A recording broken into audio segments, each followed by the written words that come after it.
Hello there. Welcome back for another fairy tale. This is called The Goblin of Adachigahara.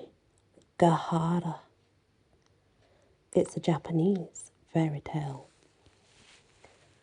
Long, long ago, there was a large plain called Adachigahara in Japan. This place was said to be haunted by a cannibal goblin who took the form of an old woman. From time to time, many travellers disappeared and were never heard of more.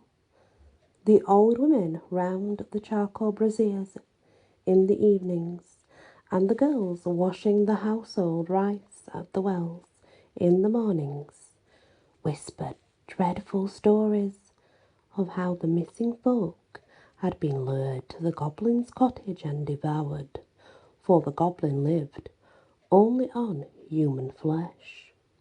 No one dared to venture near the haunted spot, especially after sunset, but not even in the daytime. And all those who could, they avoided it at all costs. Travellers were warned of the dreaded place, yet clearly some did not listen. One day, as the sun was setting, a priest came to the plain. His robe showed that he was a Buddhist pilgrim walking from shrine to shrine to pray for some blessing or to crave for forgiveness of his sins. He had apparently lost his way, and as it was late, he met no one who could show him the road or warn him of the haunted spot. He walked the whole day and was now very tired and hungry. The evenings were chilly, for it was late autumn, and he began to feel anxious to find some house where he could obtain a night's lodgings. But he found himself lost in the midst of a large plain, and looked about in vain for some sign of some human dwelling. At last, though, after wandering about for some hours, he saw a clump of trees in the distance, and through the trees he caught sight of the glimmer of a single ray of light. He exclaimed with joy, "Oh, surely there is someone there who can help me and help make my food for my belly, drink for me, and a warm bed. Surely one night lodging is all I need."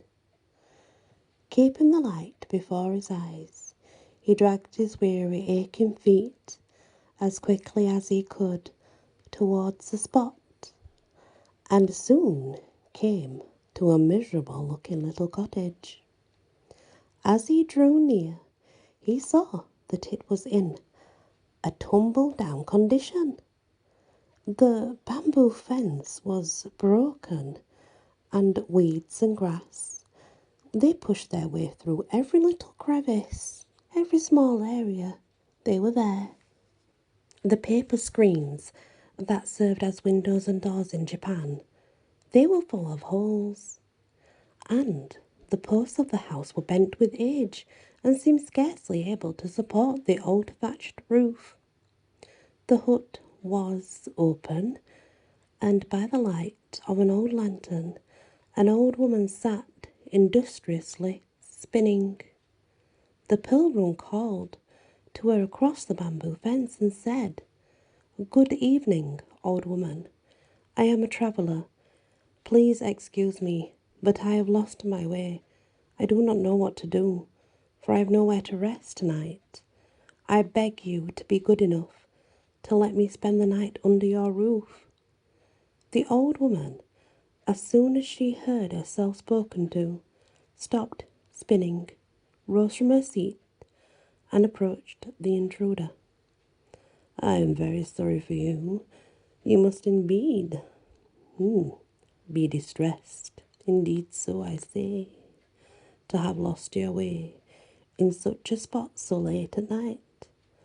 But unfortunately, I cannot put you up, for I have no bed to offer you, no accommodation whatsoever for a guest in this poor, lonely place. Oh, that does not matter, said the priest. Not at all, actually. I just need shelter. Yes, shelter under some roof for the night. And if you will be good enough to just let me lie on the kitchen floor, I shall be forever grateful. I'm too tired to walk further tonight, so I hope you will not refuse me, otherwise I shall have to sleep out on the cold, cold plain. And in this way he pressed the old woman to let him stay. She seemed very reluctant to agree, but at last she said, "Very well, I will let you stay here. I can offer you a very poor welcome only, but come in now, and I will make a fire, for the night is cold." The pilgrim was only too glad to do as he was told. He took off his sandals and entered the hut. The old woman then brought some sticks of wood and lit the fire, and bade her guest draw near and warm himself. "You must be hungry after your long walk," said the old woman. "I will go and cook some supper for you." She then went to the kitchen to cook some rice. After the priest had finished his supper, the old woman sat down by the fireplace and they began to talk. They actually talked quite a long time. The pilgrim thought to himself that he had been very lucky to come across such a kind, hospitable old woman. At last the wood gave out, and the fire died slowly down, and he began to shiver with cold, just as he had done when he arrived. "I see you are cold," said the old woman. "I will go out and gather more wood for you, for we've used it all. You must stay here. Take care of the house." "No, no," said the pilgrim. "Let me go instead, for you are old, and I cannot think of letting you go out to get wood for me on this cold night." The old woman shook her head and said, "You must stay quietly here, for you are my guest." Then she left him and went out. In a minute she came back and said, "You must sit where you are and not move, and whatsoever happens, don't go near or look into the back room. Now, mind what I tell you." "If you tell me not to go near the back room, of course I won't," said the priest, rather bewildered though. The old woman then went out again, and the priest was left alone. The fire had died out, and the only light in the hut was that of a dim lantern. For the first time that night he began to feel that he was in a weird place, and the old woman's words, "Whatever you do, don't peep into the back room," aroused his curiosity and his fear. What hidden thing could be in that room that she did not wish him to see? For some time the remembrance of his promise to the old woman kept, and kept him still. But at last he could no longer resist his curiosity to peep into the forbidden place. He got up and began to move slowly towards the back room. Then the thought that the old woman would be very angry with him if he disobeyed her made him come back to his place by the fireside. And as the minutes went slowly by, the old woman did not return. He began to feel more and more frightened, and to wonder what dreadful secret was in the room behind him. He must find out. She will not know that I've looked, unless I tell her. I will just have a little peep before she comes back. With those words, he got up on his feet, for he'd been sitting all this time in Japanese fashion with his feet under him, and stealthily crept towards the forbidden spot. With trembling hands, he pushed back the sliding door and looked in. What he saw froze the blood in his veins. The room was full of dead men's bones. The walls were splashed, and the floor was covered with human blood. In one corner, skull upon skull rose to the ceiling. In another was a heap of arm bones. In another, a heap of leg bones. The sickening smell made him faint. He fell backwards with horror, and for some time lay in a heap with fright on the floor, a pitiful sight. He trembled all over, and his teeth chattered, and he could hardly crawl away from the dreadful spot. "How horrible!" he cried out. "What awful den have I come to on my travels? May Buddha help me, or I am lost." It is possible that the kind old woman is really the cannibal goblin. When she comes back, she will show herself in her true character and eat me up in one mouthful, I'm sure. With those words, his strength came back to him, and, snatching up his staff, he rushed out of the house as fast as his legs could carry him. Out into the night he ran, his one thought to get as far away as he could from the goblin's haunt. He had not gone very far when he heard steps behind him, and a voice crying, "Stop! Stop!"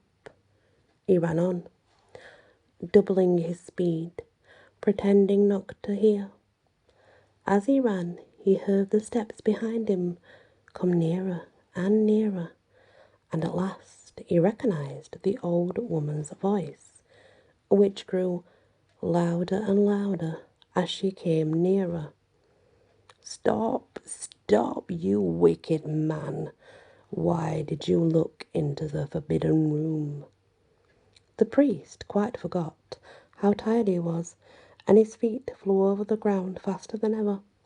Fear gave him strength, for he knew that if the goblin caught him, he would soon be one of her victims. With all his heart, he repeated the prayer to Buddha. "Namu Amida Busu, Namu Amida Busu." And after him rushed the dreadful old hag, her hair flying in the wind, her face changing with rage into some sort of demon that was in her. In her hand she carried a large blood-stained knife, and she still shrieked after him, "Stop! Stop!" At last, when the priest felt he could run no more, he down broke, and with the darkness of night, the goblin vanished, and he was safe.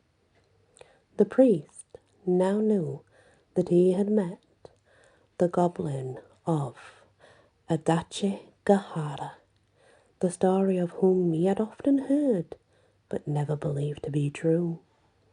He felt that he owed his wonderful escape to the protection of Buddha, to whom he had prayed for help.